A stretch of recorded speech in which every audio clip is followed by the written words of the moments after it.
You're listening to Make Some Noise podcast, minisode number 499.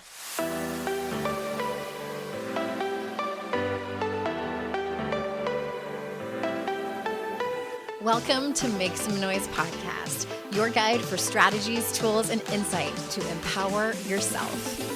I'm your host, Andrea Owen, global speaker, entrepreneur, life coach since 2007, and author of 3 books that have been translated into 18 languages and are available in 22 countries.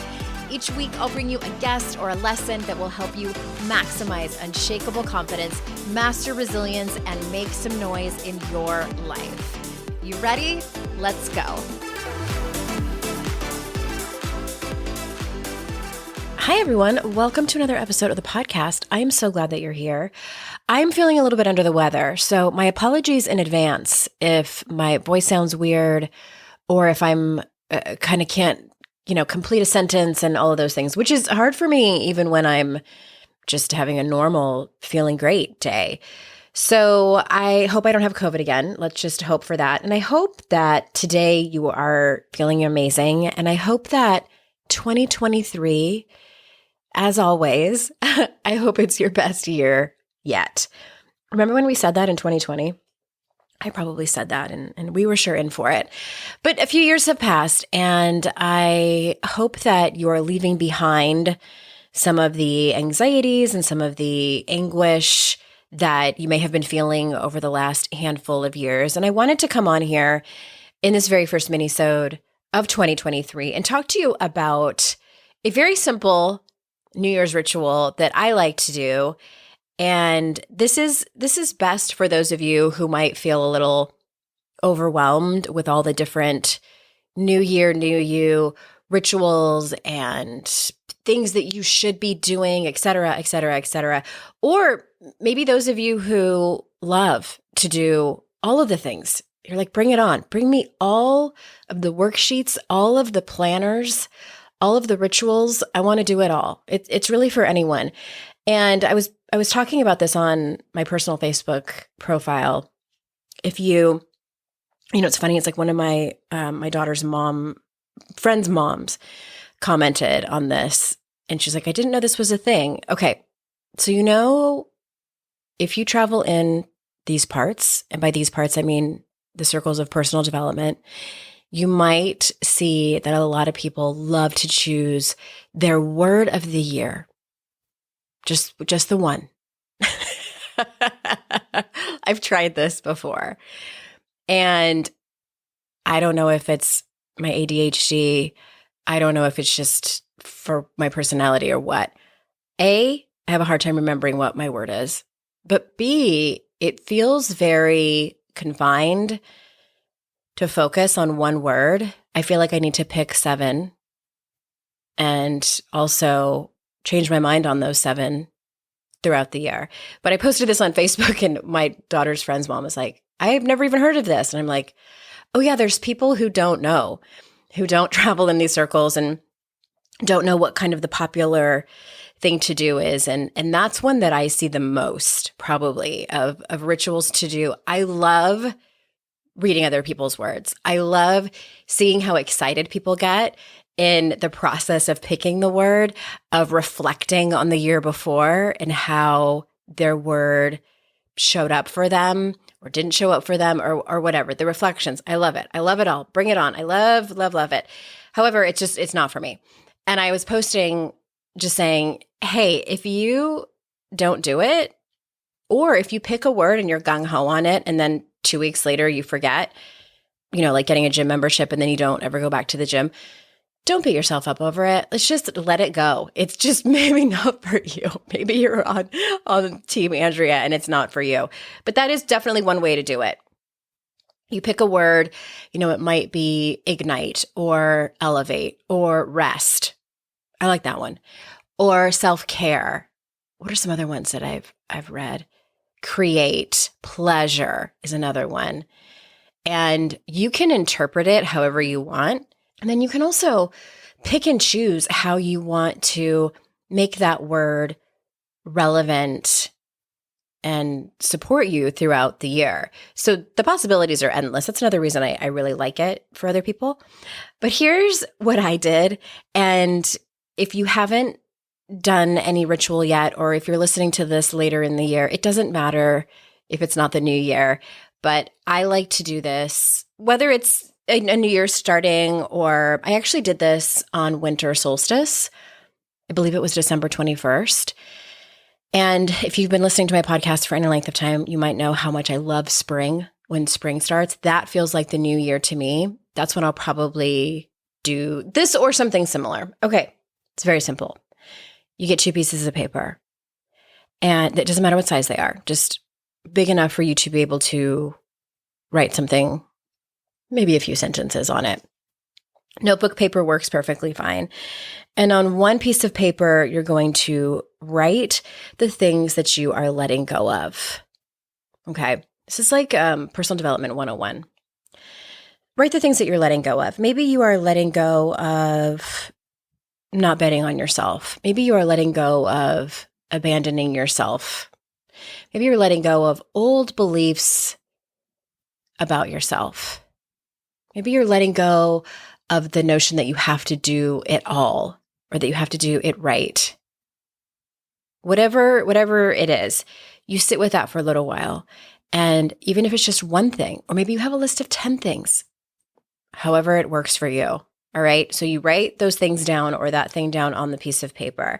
There are some experts, gurus, spiritual masters, if you will, who say that it's important to fold the piece of paper away from you when you're folding it up. Okay. So like you pick up the bottom, you fold it in half away from you because you're letting go of it. You know, if you want to get picky, I do that. I fold it away from myself because I'm slightly superstitious. Fold it away from yourself. Fold it however many pieces you want. If you just want to fold it in half, that is perfectly fine. And you can either burn it safely, burn it outside. I have a little, like a cast iron cauldron type of thing. It's small. It's cute. I got it at a New Age store, the stores where they sell crystals and stuff.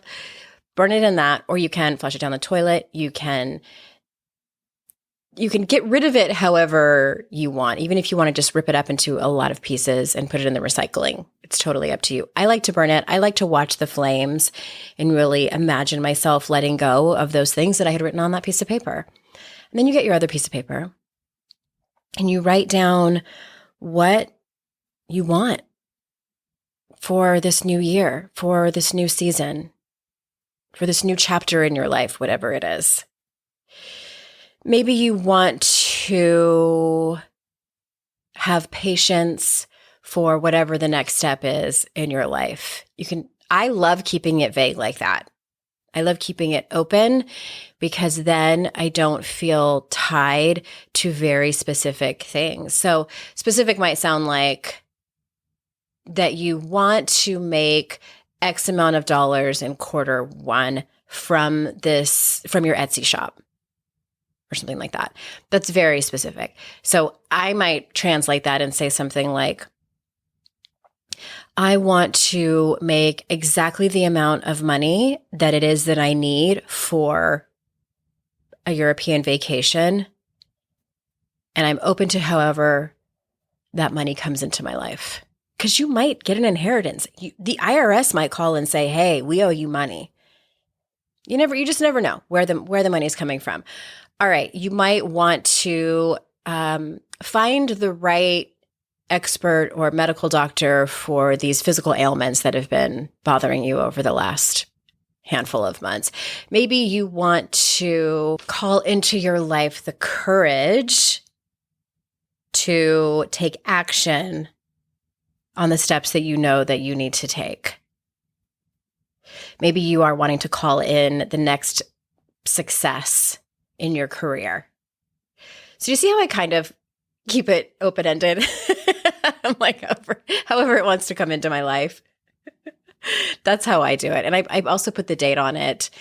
And when I'm done writing all of these things down, oh, and I forgot to mention, the way that I write them down and preface it, I say something like, on this powerful New Year's Day, or on this powerful day, I am calling in ...